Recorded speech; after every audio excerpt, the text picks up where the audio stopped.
Welcome again in economics online class YouTube channel. आज के video में हम हरियाणा बोर्ड कक्षा 12 अर्थशास्त्र के प्री बोर्ड क्वेश्चन पेपर के सॉल्यूशन के बारे में बात करेंगे। जैसा कि आप सबको पता है कि ये क्वेश्चन पेपर है वो हमारा 80 नंबर का आएगा। इस क्वेश्चन पेपर को 4 भागों में बांटा गया है, A B C D. Total हमारे इस प्रश्न पत्र में 19 प्रश्न आएंगे। जो सेक्शन ए है उसमें क्वेश्चन नंबर 1 के 16 MCQ आएंगे, जो कि हमारा 16 नंबर का हो जाएगा। इसके बाद हमारा सेक्शन बी में क्वेश्चन 2 से 8 तक दो दो नंबर के आएंगे, तो ये हमारे 7 क्वेश्चन 14 नंबर के बन जाएंगे। इसके बाद सेक्शन सी में क्वेश्चन नंबर 9 से लेके 16 तक 4-4 नंबर के क्वेश्चन आएंगे, तो ये हमारे 32 नंबर के ये बन जाएंगे। और सेक्शन डी में 3 क्वेश्चन हमारे 6-6 नंबर के आएंगे, 18 नंबर के हमारे ये हो जाएंगे। तो इस तरीके से हमारा ये 80 नंबर का पेपर है वो हो जाता है। तो चलिए अब इस प्री बोर्ड के पेपर के सॉल्यूशन के बारे में बात करते हैं। हमारा सेक्शन ए है, इसमें हमारे ऑब्जेक्टिव टाइप के क्वेश्चन है वो है 16। पहला प्रश्न, कीमत सिद्धांत का दूसरा नाम क्या है? What is the other name for the price theory? तो करेक्ट आंसर है इसका व्यष्टि अर्थशास्त्र। व्यष्टि अर्थशास्त्र का दूसरा नाम कीमत सिद्धांत भी है, जबकि समष्टि अर्थशास्त्र को आय तथा रोजगार का सिद्धांत भी कहा जाता है। तो ये समष्टि अर्थशास्त्र का दूसरा नाम है। हमारा दूसरा क्वेश्चन है, आर्थिक समस्या से क्या अभिप्राय है? ऑप्शन ए निर्धनता की समस्या, बेरोजगारी की समस्या, सीमित साधनों के चलते चुनाव की समस्या या काले धन की समस्या। तो इस सवाल का सही जवाब है सीमित साधनों के चलते चुनाव की समस्या। चुनाव की समस्या को ही आर्थिक समस्या कहा जाता है। हमारा क्वेश्चन नंबर 3 है, यदि औसत लागत अपने न्यूनतम स्तर पर 25 रुपए है तो सीमांत लागत कितनी होगी? हमें पता है कि जो औसत लागत ये हमारा कर्व एसी कर्व है, जो ये बोल रहा है कि ये जो अपने न्यूनतम स्तर पर 25 रुपए है। हमें पता है कि जो सीमांत लागत वक्र है वो औसत लागत वक्र को इसके न्यूनतम बिंदु से काटती है, तो इसका मतलब यहाँ पर सीमांत लागत भी कितनी होगी? 25। तो इसका सही जवाब हो गया 25। क्वेश्चन 4, परिवार की आय किस चर का उदाहरण है? तो जो आय होती है वो एक समय अवधि के लिए होती है, यानी कि जैसे 1 महीने की आय, 1 साल की आय, तो इस वजह से ये एक प्रवाह चर बन जाती है। क्वेश्चन नंबर 5, बिस्कुट निर्माता कंपनी के लिए कौन सी मध्यवर्ती वस्तु होगी? अर्थात बिस्कुट निर्माता कंपनी बिस्कुट बनाने के लिए, अपना उत्पाद बनाने के लिए किन किन वस्तुओं का प्रयोग करती है? तो आटा ये उसके लिए मध्यवर्ती वस्तु है, घी ये भी उसके लिए मध्यवर्ती वस्तु है, चीनी ये भी उसके लिए मध्यवर्ती वस्तु। तो करेक्ट आंसर है हमारा डी, उपरोक्त सभी। क्वेश्चन 6, इष्टतम उपभोग बिंदु क्या है? तो इसका सही जवाब है इष्टतम उपभोग बिंदु वहां होता है जहां उपभोक्ता अधिकतम संतुष्टि प्राप्त करता है। तो correct answer option A. Question number 7 बहुत आसान है, भारतीय रिजर्व बैंक की स्थापना किस वर्ष हुई थी? तो सही जवाब है ऑप्शन सी 1935। भारत में 1 रुपए के नोट कौन जारी करता है? तो 1 रुपए का नोट प्लस सभी सिक्के हैं भारतीय केंद्रीय सरकार द्वारा जारी किए जाते हैं, ऑप्शन सी। जबकि 2 रुपए और 2 रुपए से बड़े जितने भी नोट होते हैं उनको जारी करता है आरबीआई। आगे हमारे ट्रू फॉल्स के क्वेश्चन है। क्वेश्चन 9 है, एकाधिकारी फर्म कीमत स्वीकारक होती है। ये जो कथन है वो हमारा गलत है, क्योंकि एकाधिकारी फर्म स्वीकारक नहीं होती बल्कि कीमत निर्धारक होती है। क्वेश्चन 10, घटते प्रतिफल का नियम कृषि पर लागू होता है। ये हमारा कथन सही है। क्वेश्चन 11, औसत आय या आगम वक्र मांग वक्र भी कहलाता है। ये कथन हमारा बिल्कुल सही है। फर्म के AR कर्व को उसका डिमांड कर्व भी कहा जाता है। सम विच्छेद बिंदु अधिकतम लाभ को दर्शाता है। ये जो कथन है हमारा गलत है। सम विच्छेद बिंदु या इसका एक दूसरा नाम और है लाभ अलाभ बिंदु। ये वो बिंदु होता है जहां पर फर्म को न तो लाभ होते हैं और न ही हानि, अर्थात जीरो लाभ और जीरो हानि बिंदु को ही ब्रेक इवन पॉइंट या सम विच्छेद बिंदु कहा जाता है। Question number 13, fill in the blanks. अनिवार्य वस्तुओं की मांग है वो बेलोचदार होती है। अनिवार्य वस्तु जैसे नमक इत्यादि की मांग है वो बेलोचदार होती। कीमत विभेद डैश बाजार में संभव है। तो कीमत विभेद हमारा एकाधिकारी बाजार में संभव है। कीमत विभेद से हमारा अभिप्राय है एक ही वस्तु के लिए अलग अलग क्रेताओं से अलग अलग कीमत वसूल करना। उदाहरण के लिए बिजली विभाग है, किसानों को सस्ती दरों पर, जो घरों में है सामान्य दरों पर, और उद्योगों पर से अधिक दर पर बिजली का व्यय है वो वसूल करता है। क्वेश्चन नंबर 15, बाजार कीमत से सामान्य कीमत डैश स्थिर रहती है। जो बाजार कीमत है वो है हमारी पाई जाती है अति अल्पकाल में, जबकि सामान्य कीमत पाई जाती है वो दीर्घ काल में पाई जाती है। तो जो सामान्य कीमत है वो ज्यादा स्थिर होती है, जबकि बाजार कीमत में जल्दी जल्दी परिवर्तन आते हैं। फीस, लाइसेंस, परमिट डैश राजकोषीय प्राप्तियां हैं। तो ये करेतर या नॉन टैक्स प्राप्तियां, जबकि कर प्राप्तियों में हम प्रत्यक्ष कर और अप्रत्यक्ष करों को शामिल करते हैं। अब हम करते हैं सेक्शन बी, जिसमें हम दो दो नंबर वाले क्वेश्चनों का हल करेंगे। प्रश्न नंबर 2, अर्थशास्त्र की भौतिक कल्याण संबंधी परिभाषा दीजिए। अर्थशास्त्र की भौतिक संबंधी कल्याण संबंधी परिभाषा 1890 में मार्शल ने अपनी प्रकाशित पुस्तक प्रिंसिपल ऑफ इकोनॉमिक्स में दी थी। तो इस परिभाषा में डॉक्टर मार्शल ने कहा है कि अर्थशास्त्र जीवन के साधारण व्यवसाय में मानव जाति का अध्ययन है। यह व्यक्तिगत तथा सामाजिक कार्यों के उस भाग का अध्ययन करता है जिसका घनिष्ठ संबंध कल्याण प्रदान करने वाले भौतिक पदार्थों की प्राप्ति तथा उनका उपभोग करने से है। यह अर्थशास्त्र में हमारी ये 3 परिभाषाएं हैं। तो इन 3 परिभाषाओं में से एक ना एक पेपर में अवश्य आ जाती है। क्वेश्चन नंबर 3, मांग के नियम के 2 अपवाद बताइए। तो ये हैं हमारे प्रतिष्ठा सूचक वस्तुएं, एक होता है हमारा गिफन वस्तुएं, और एक अंतर अपवाद और लिख सकते हैं उपभोक्ता की अज्ञानता। क्वेश्चन 4 है हमारा फर्म के संतुलन की कौन सी शर्तें हैं। फर्म के संतुलन की हमारी 2 शर्तें होती हैं। पहली शर्त है MC बराबर है MR। इसे आवश्यक शर्त या फर्स्ट ऑर्डर कंडीशन कहते हैं। दूसरी हमारी शर्त है MC कर्व MR को नीचे से काटे। इसे पर्याप्त शर्त या सेकंड ऑर्डर कंडीशन भी कहा जाता है। क्वेश्चन नंबर 5, आय के चक्रीय प्रभावों में क्षरण यानी कि लीकेज और भरण यानी इंजेक्शन की धारणाओं की व्याख्या कीजिए। क्षरण से हमारा अभिप्राय उन चरों से है जो अर्थव्यवस्था में उत्पादन या आय की सृजन प्रक्रिया में कमी करते हैं, या अन्य शब्दों में कहें तो आय का वह भाग जिसे बचा लिया जाता है और आय के चक्रीय प्रवाह में वापस जमा नहीं किया जाता, उसे क्षरण कहते हैं। इनमें हम शामिल करते हैं STM यानी कि सेविंग, टैक्स और इंपोर्ट यानी कि आयात।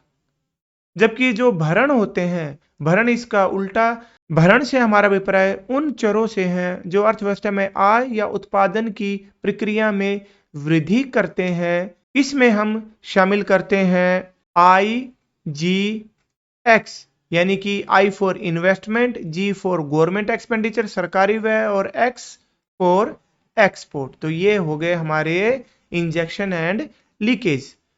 क्वेश्चन नंबर 6 है हमारा व्यापारी बैंकों के 2 प्राथमिक कार्य बताइए। तो व्यापारिक बैंकों के 2 प्रमुख कार्य होते हैं। पहला होता है हमारा जमा स्वीकार करना। तो ये जमा है, तरह तरह के खाते खोलकर जो बैंक है आम जनता से जमा स्वीकार करता है। इनमें जैसे FD fixed deposit, current account चालू खाता, सेविंग अकाउंट और आवर्ती जमा यानी रिक्योरिंग डिपॉजिट आदि खाते खोलकर बैंक जमा स्वीकार करता है। और दूसरा प्राथमिक कार्य है ऋण देना। ऋण देने के लिए भी बैंक तरह तरह की खाते हैं वो खोलता है। इनमें शामिल करते हैं हम cash credit, overdraft, demand loans और शॉर्ट टर्म लोन्स। सातवां है हमारा लचीली विनिमय दर व्यवस्था के दो लाभ लिखें। तो जो लचीली विनिमय दर कह लो या नम्य विनिमय दर कह लो, इसके कुछ गुण है। पहला इसका गुण है अंतरराष्ट्रीय कोषों की आवश्यकता नहीं। तो यदि कोई देश अपनी विनिमय दर को लचीली रखता है तो उसे अंतरराष्ट्रीय कोषों की आवश्यकता नहीं होती। इसके अलावा साधनों का अनुकूलतम आवंटन होता है।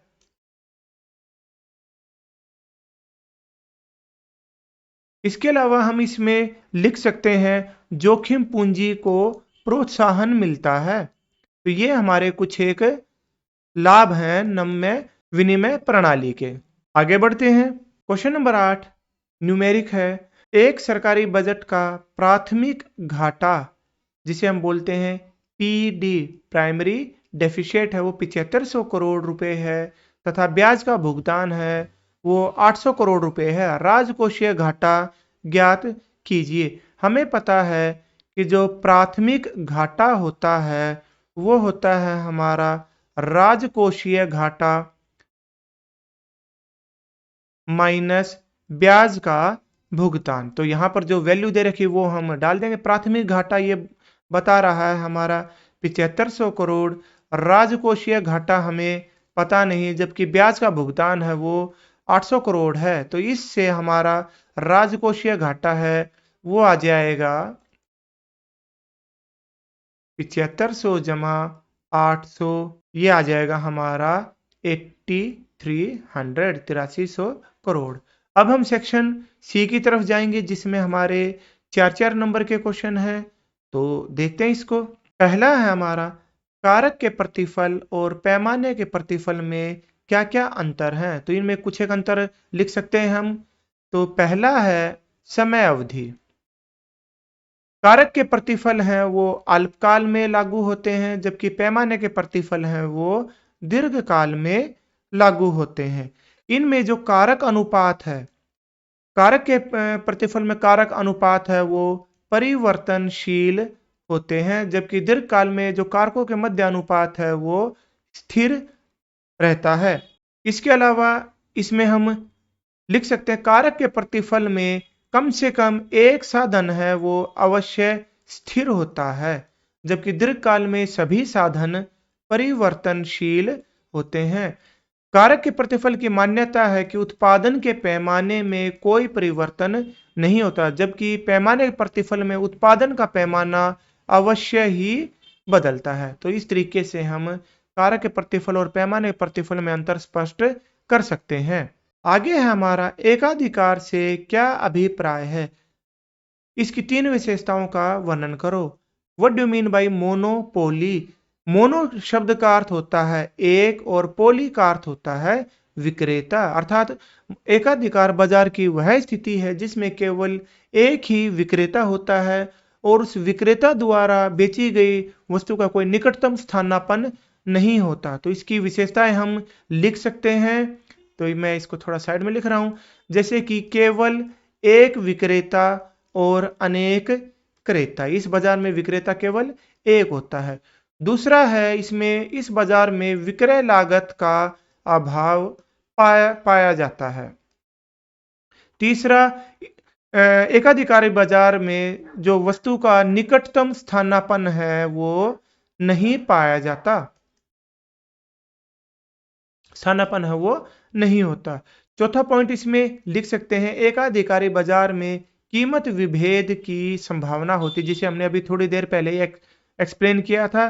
पांचवा और सबसे काफी महत्वपूर्ण है कि एकाधिकारी बाजार में फर्म ही उद्योग होती है। इसके अलावा फर्म है वो कीमत निर्धारक होती है। और एक और विशेषता लिख सकते हैं। एकाधिकारी बाजार में जो AR और MR कर्व हैं वो नीचे की तरफ झुके होते हैं। ये हमारा AR, ये हो गया नीचे हमारा MR। हमारा क्वेश्चन नंबर 11 है, पूर्ण प्रतियोगिता तथा एकाधिकारी प्रतियोगिता बाजारों में तुलना कीजिए। इनमें अंतर हम निम्न तरीके से लिख सकते हैं। ये हो गया हमारा परफेक्ट कंपटीशन और ये हो गया हमारा मोनोपोलिस्टिक कंपटीशन। पहला जैसे इनमें इसका अर्थ लिख देंगे हम। पूर्ण प्रतियोगिता बाजार से हमारा अभिप्राय बाजार की उस स्थिति से है जिसमें अनेकों क्रेता और अनेका विक्रेता पाए जाते हैं, वस्तुएं समरूप होती है और फर्म कीमत स्वीकारक होती है। जबकि एकाधिकारी प्रतियोगिता बाजार बाजार की वह स्थिति है जिसमें किसी वस्तु के अनेक क्रेता तथा कई विक्रेता होते हैं। इस बाजार में वस्तु विभेद अवश्य पाया जाता है। दूसरे नंबर पर हम लिख सकते हैं, पूर्ण प्रतियोगिता में वस्तुएं हैं वो समरूप होती हैं, जबकि इसमें वस्तु विभेद अवश्य पाया जाता है, यानी प्रत्येक उत्पादक की वस्तु दूसरे से भिन्न होती है। पूर्ण प्रतियोगिता बाजार में विक्रय लागत का अभाव पाया जाता है, यानी इसमें कोई विक्रय लागत नहीं होती, जबकि इसमें अत्यधिक होती है।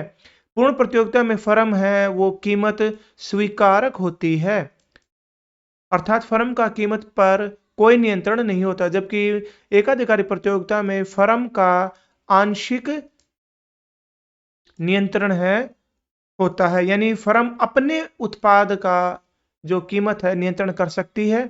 इसके अलावा हम लिख सकते हैं, पूर्ण प्रतियोगिता में उपभोक्ता को पूर्ण ज्ञान होता है, जबकि इसमें अपूर्ण ज्ञान कह लो या आंशिक ज्ञान होता है। आगे बढ़ते हैं। क्वेश्चन नंबर 12, आय विधि द्वारा राष्ट्रीय आय की गणना करते समय कौन कौन सी सावधानियां रखनी चाहिए। आय विधि द्वारा राष्ट्रीय आय की गणना हम निम्न सूत्र से करते हैं। COE कंपनसेशन ऑफ एम्प्लॉइज, कर्मचारियों का पारिश्रमिक, प्लस OS ऑपरेटिंग सरप्लस परिचालन अधिशेष, प्लस मिक्स्ड इनकम मिश्रित आय। तो इससे हमारा आ जाता है NDP फैक्टर कॉस्ट। इसमें हम net factor income from abroad जोड़कर राष्ट्रीय आय या NNP फैक्टर कॉस्ट वो आसानी से ज्ञात कर सकते हैं। अब बात करते हैं इसमें सावधानियों की। तो इसमें कौन कौन सी सावधानियां रखते हैं हम। पहला है, इसमें हस्तांतरण आय को शामिल नहीं किया जाता। हस्तांतरण आय यानी कि वृद्धावस्था पेंशन, वजीफा इत्यादि हस्तांतरण आय को शामिल नहीं किया जा सकता। दूसरा हमारा जो गैर कानूनी कार्यों से आय जैसे स्मगलिंग, जुआ इत्यादि को शामिल नहीं किया जाता, इसको भी शामिल नहीं करते। तीसरा है, पुरानी वस्तुओं के विक्रय से प्राप्त आय को शामिल नहीं किया जा सकता, परंतु यदि कोई व्यक्ति पुरानी वस्तुओं के क्रय विक्रय में लगा हुआ है तो उसके कमीशन को शामिल किया जाता है। चौथा हमारा इसमें हम पॉइंट लिख सकते हैं, शेयर और बॉन्ड के विक्रय से प्राप्त आय को इसमें शामिल नहीं करते, क्योंकि ये वित्तीय संपत्तियां होती हैं, वास्तविक संपत्तियां नहीं होती। इसके अलावा अचानक प्राप्त होने वाली इनकम जैसे लॉटरी इत्यादि को भी इसमें शामिल नहीं किया जा सकता। और एक ये है छठा पॉइंट, इसमें हम लिख सकते हैं, जिन वस्तुओं को स्वयं उपभोग कर लिया जाता है उनके मूल्य को हम इसमें शामिल करते हैं। क्वेश्चन नंबर 13, निम्न तालिका को पूरा कीजिए। हमें दे रखा है आय यानी जिसे हम Y से डिनोट करते हैं, उपभोग व्यय जिसे हम C से डिनोट करते हैं। हमने निकालना है MPC। MPC होती है हमारी डेल्टा C बटे डेल्टा Y, यानी कि उपभोग में परिवर्तन बटे आय में परिवर्तन। MPS का हमारा फार्मूला होता है डेल्टा S बटे डेल्टा Y, यानी कि बचत में परिवर्तन बटे में आय में परिवर्तन। परंतु यहाँ पर हम MPC निकाल रहे हैं तो हम इसको 1 माइनस MPC के माध्यम से भी निकाल सकते हैं, हमें फिर ये जो वाली कैलकुलेशन है वो नहीं करनी पड़ेगी। तो निकालते हैं हम। पहले हमारी राष्ट्रीय आय है 1000, 1200, 1400, 1600 और 1800। उसके बाद उपभोग व्यय हमारा दे रखा है, तो हम यहाँ पर एक कॉलम में निकाल सकते हैं हम यहाँ delta Y and delta C। पहली इकाई पर हमारा डेल्टा Y नहीं होगा, पहले चरण में हमारी आय में परिवर्तन 1000 से 1200 हो गई, यानी 200, 14, 1200 से 1400 हो गई, यानी फिर से 200, 1400 से 1600 200 और 1600 से 1800 200, तो यानी डेल्टा वाई हमारे हर एक स्टेप पर 200 है। अब हम निकालेंगे डेल्टा सी। तो पहले स्टेप पर डैश 900 से 1060 यानी कि 160, 1060 से 1200 यानी 140, 1200 से 1350 यानी 150 और 1350 से 1500 यानी कि 150। तो अब हम सूत्र में इसको लगाकर सीमांत उपभोग प्रवृत्ति आसानी से ज्ञात कर सकते हो। पहले की आएगी डैश, इसको फार्मूले में लगा दो 160 बटे 200, तो ये हो गई हमारी 0.8। नेक्स्ट स्टेप में 140 बटे 200, ये हो गई हमारी 0.7। अगले स्टेप में डेल्टा सी है हमारा 150 बटे डेल्टा वाई है हमारा 200, तो ये हो गए हमारी 0.75। इसी तरह अगले में भी 150 बटे 200 यानी कि 0.75। अब हम सीमांत बचत प्रवृत्ति निकालने के लिए 1 माइनस वाले फार्मूला प्रयोग करेंगे, तो ये हो जाएगा हमारा डैश, एक में से 0.8 गया, 0.2, 0.3, 0.25, 0.25। इस तरीके से हम इसको निकाल सकते हैं। आगे बढ़ते हैं। क्वेश्चन नंबर 14, केंद्रीय बैंक के कोई 4 कार्य लिखे। केंद्रीय बैंक वह बैंक होता है जो देश की केंद्रीय बैंकिंग प्रणाली में सर्वोच्च स्तर पर होता है और सभी बैंकों का नियंत्रण करता है। तो इसके मुख्य कार्य, सबसे पहले नोट जारी करना। इसके बाद हम लिख सकते हैं जो केंद्रीय बैंक है वो सरकार का बैंक होता है। केंद्रीय बैंक है वो बैंकों का बैंक होता है। केंद्रीय बैंक है वो अंतिम ऋणदाता होता है। इसके अलावा जो केंद्रीय बैंक है वो साख नियंत्रण का भी कार्य करता है। केंद्रीय बैंक है वो बैंक अन्य बैंकों का निरीक्षण कर सकता है। इसके अलावा एक जो महत्वपूर्ण कार्य करता है, ये समाशोधन गृह का भी कार्य करता है। क्वेश्चन नंबर 15, सरकारी बजट से क्या अभिप्राय है? बजट के उद्देश्यों की व्याख्या कीजिए। सरकारी बजट एक वित्तीय वर्ष के दौरान सरकार की प्राप्तियों यानी आय तथा सरकार के व्यय संबंधी अनुमानों का एक विवरण होता है। इसे हर वर्ष 1 फरवरी को प्रस्तुत किया जाता है, जैसा आपने अभी पिछले हफ्ते ये देखा होगा। बजट के उद्देश्यों की व्याख्या कीजिए। तो इसके बजट के जो हमारे उद्देश्य होते हैं, प्रमुख उद्देश्य हैं, वो निम्न प्रकार से हैं। उनकी व्याख्या हम निम्न प्रकार से कर सकते हैं। पहला है आय और संपत्ति का पुनः वितरण, यानी सरकार बजट के माध्यम से आय और संपत्ति को पुनः वितरित करती है, उन्हें इस प्रकार से आयोजित करती है कि सभी वर्गों का विकास हो। इसके अलावा साधनों का पुनः बंटवारा, साधन सरकार बजट के माध्यम से साधनों को इस प्रकार बांटती है कि समाज के सभी वर्गों को उसका लाभ मिले। इसके अलावा सरकार बजट के माध्यम से आर्थिक स्थिरता लाने का प्रयास है वो करती है।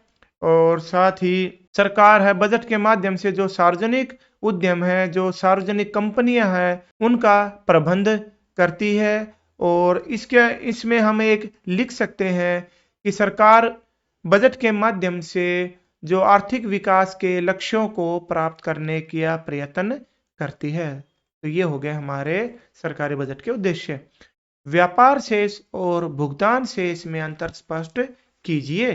तो इसमें हम लिख सकते हैं व्यापार शेष और भुगतान शेष, ये हो गया हमारा ट्रेड बैलेंस और ये हो गया हमारा बैलेंस ऑफ पेमेंट।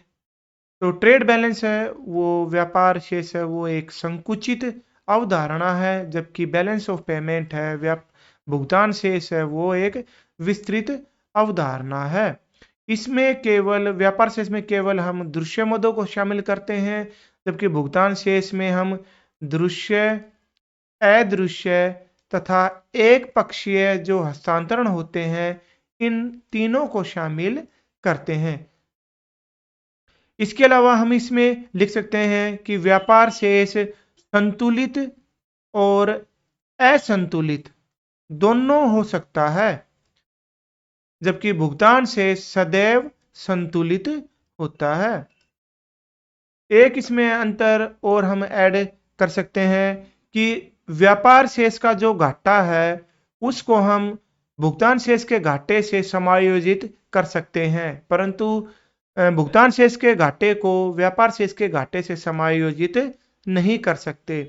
एक सरकार के लिए जो व्यापार शेष है वो कम महत्वपूर्ण होता है, जबकि किसी भी देश के लिए भुगतान शेष उसका प्रबंध करना है वो अधिक महत्वपूर्ण होता है।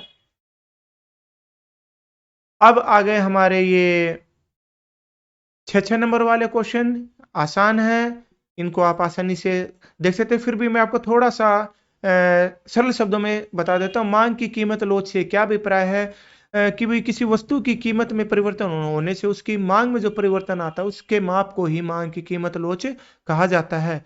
इसको मापने की 3 विधियां होती हैं हमारी, प्रतिशत विधि, कुल व्यय विधि और बिंदु विधि या ग्राफिक विधि। इसमें से कुल व्यय विधि की व्याख्या कर रहा है, तो इस विधि का जो प्रतिपादन है डॉक्टर मार्शल ने किया था। इसके अनुसार उनके अनुसार इस विधि में आय की लोच मापने के लिए उस पर किए जाने वाले कुल व्यय को मापा जाता है। यदि कीमत बढ़ने से यदि कीमत बढ़ने से या कीमत घटने से कुल व्यय में कोई परिवर्तन नहीं आता तो जो मांग की लोच है वो इकाई के बराबर होती है।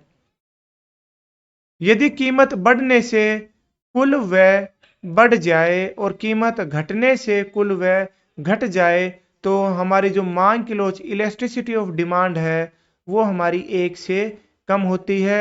और तीसरी स्थिति होती है जब कीमत बढ़ने से जो टोटल एक्सपेंडिचर है वो घट जाए और कीमत घटने से टोटल एक्सपेंडिचर बढ़ जाए, यानी उल्टा संबंध हो, तो जो हमारी मांग की लोच है वो 1 से ज्यादा होती है। इसका जो ग्राफ है वो कुछ इस प्रकार से है, तो हम इस ग्राफ की व्याख्या करके हम इसको लिख सकते हैं। यहां बिंदु, इसको हमने नाम दे दिया ए बी, ए से लेके बी तक हमारी जो होती है वो होती है हमारी 1 के बराबर, जबकि यहां हमारी है लेस देन 1 और इस बी बिंदु से ऊपर हो जाएगी हमारी इकाई से ज्यादा। इसके अथवा में है मांग का नियम क्या है, यह नियम क्यों लागू होता है। तो मांग का नियम क्या होता है कि अन्य बातें समान रहने पर किसी वस्तु की कीमत बढ़ने से उसकी मांग कम हो जाती है और कीमत घटने से उसकी मांग है बढ़ जाती है। इसके बाद मांग का नियम क्यों लागू होता है, तो इसके लागू होने के हमारे कुछ एक कारण है। इसको 2-3 तरीके से पूछ सकता है। ये मांग वक्र का ढलान ऋणात्मक क्यों होता है, या जब एक वस्तु की कीमत गिरती है तो उसे अधिक क्यों खरीदा जाता है। तो इसके कई 3-4 बिंदु हैं। एक तो है हमारा घटती सीमांत उपयोगिता का नियम।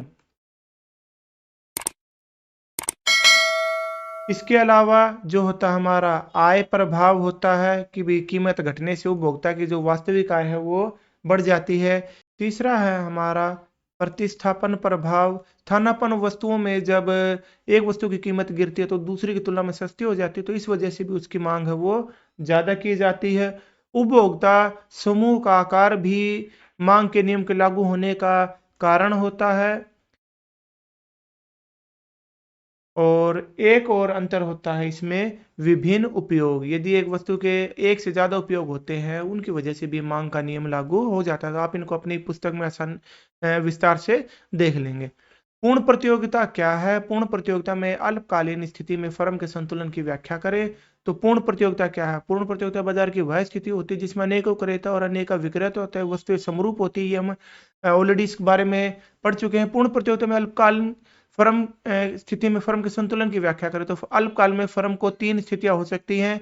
एक होता है हमारा असामान्य लाभ, एक होता है हमारा सामान्य लाभ और तीसरा होता है हमारा न्यूनतम हानि। तो इसको हम ग्राफ की सहायता से एक्सप्लेन कर सकते हैं सुपर नॉर्मल प्रॉफिट कब होते हैं। ये हो गया हमारा price equal to A R equals to M R. तो हमने सुपर नॉर्मल प्रॉफिट को दिखाना तो कॉस्ट को हम इससे कम दिखाएंगे। ये हो गया हमारा एवरेज कॉस्ट। इसके न्यूनतम बिंदु से हमारी ये निकलती है मार्जिनल कॉस्ट। संतुलन बिंदु वहां होता है जहां ए आर और एम आर एक दूसरे को काटती है, यानी कि ये बिंदु ई पर। तो फर्म को ये कुल यहाँ ये इस बिंदु पर काटे तो फर्म को ये इतने सुपर नॉर्मल प्रॉफिट होंगे। दूसरा है हमारा नॉर्मल प्रॉफिट। नॉर्मल प्रॉफिट को हम देख सकते हैं ऐसे, ये होगा P बराबर ए आर बराबर है एम आर। तो नॉर्मल प्रॉफिट में जो हमारा एसी कर्व इसको टच करेगा, ये हो गया हमारा एवरेज कॉस्ट। मार्जिनल कॉस्ट है वो इसके न्यूनतम बिंदु से ई बिंदु हमारा संतुलन का, और ये हो जाएगा फर्म का नॉर्मल। तीसरी हमारी स्थिति है न्यूनतम हानि। तो न्यूनतम हानि को हम दिखा सकते हैं, ये हो गया हमारा प्राइस बराबर है ए आर बराबर है एम आर। कॉस्ट को हम इससे ऊपर दिखा देंगे, ये हो गया हमारा एवरेज कॉस्ट। मार्जिनल कॉस्ट इसके न्यूनतम बिंदु से संतुलन बिंदु होगा हमारा ये ई यहाँ। इसको हम आगे बढ़ाएंगे तो ये जो एरिया है ई ए, इसको नाम दे दिया हमने पी P1। तो ये फर्म को है एबनॉर्मल लॉस। फर्म कब कहां तक हानि सहन करेगी, तो इसकी गणना के लिए हम बनाते हैं एवीसी कर्व, जो कि इस प्रकार से बनेगा एवरेज वेरिएबल कॉस्ट। तो फर्म जहां ये इस बिंदु को यहां काट रहा है तो ये हो जाएगा हमारा फर्म का शट डाउन पॉइंट। तो ये इस क्वेश्चन में ग्राफ ही मेन थे, आप इनको पुस्तक में थोड़ा विस्तार से देख लेंगे। अगला हमारा पूर्ति में विस्तार तथा पूर्ति में वृद्धि का रेखा चित्रों की सहायता से अंतर। पूर्ति का विस्तार कब होता है, पूर्ति का विस्तार कब होता है, किसी वस्तु की अपनी कीमत बढ़ने से जब उसकी सप्लाई बढ़ जाती है तो इसे ही पूर्ति का विस्तार कहा जाता है। पूर्ति में वृद्धि कब होती है, जब किसी वस्तु की अपनी कीमत है वो तो स्थिर रहे, जबकि अन्य तत्वों में परिवर्तन के कारण उसकी पूर्ति बढ़ जाती है तो इसे पूर्ति में वृद्धि कहा जाता है। तो इसका दूसरा नाम है पूर्ति वक्र पर संचलन, जबकि पूर्ति में वृद्धि को कहा जाता है पूर्ति वक्र का खिसकाव। तो इसको आप विस्तार से अपनी पुस्तक में देख लेंगे। राष्ट्रीय आय को मापने की वह विधि की व्याख्या कीजिए। ये क्वेश्चन मोस्ट इंपोर्टेंट है। 3 विधियों में से हमारी एक विधि है वो अवश्य ही आती है। इसको थोड़ा संक्षेप में मैं आपको बता देता हूँ। भाई राष्ट्रीय आय को मापने की वह विधि है जिसमें एक लेखा वर्ष के दौरान बाजार कीमत पर सकल घरेलू उत्पाद पर किए गए अंतिम व्यय को मापा जाता है। यह अंतिम व्यय बाजार कीमत पर सकल घरेलू उत्पाद के बराबर होता है, जीडीपी एट मार्केट प्राइस के बराबर होता है। तो इसमें कुछ एक चरण है, इसमें हम सबसे पहले अंतिम उपभोग व्यय को मापते हैं। अंतिम उपभोग व्यय, अंतिम उपभोग व्यय में होता है हमारा निजी यानी प्राइवेट उपभोग व्यय और सरकारी उपभोग व्यय। दूसरा इसमें हमारा स्टेप होता है अंतिम निवेश व्यय।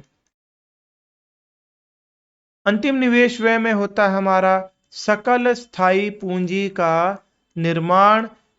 एक होता है इसमें हमारा स्टॉक में परिवर्तन, और तीसरे नंबर पर होते हैं हमारे इसमें शुद्ध निर्यात। इस कैलकुलेशन से हमारा आ जाता है जीडीपी मार्केट प्राइस। इसमें से डेप्रिसिएशन घटाकर, एनआईटी नेट इनडायरेक्ट टैक्स घटाकर, और एनफिया net factor income from abroad को जोड़कर इस हम ज्ञात कर सकते हैं राष्ट्रीय आय या एनएनपी फैक्टर कॉस्ट। तो ये भी हो गया। अब लास्ट में इसके अथवा में एक न्यूमेरिक है।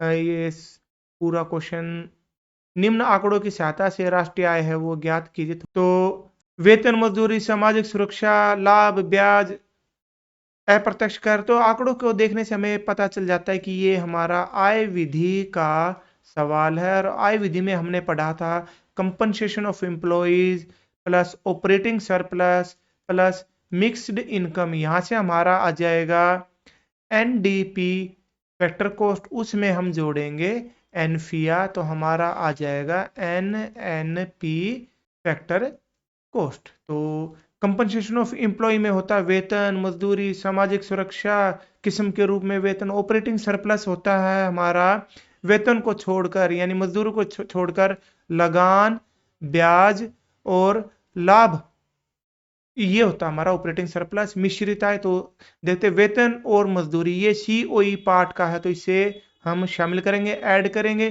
सामाजिक सुरक्षा में नियोक्ताओं का योगदान, ये सीओई का ही पार्ट होता है यानी कर्मचारी के पारिश्रमिक का ही भाग होता है, तो हम इसे भी शामिल करेंगे। अगर हमें सीओई यानी कर्मचारी का पारिश्रमिक मतलब अलग से दे रखा है तब इसको हम इग्नोर करेंगे।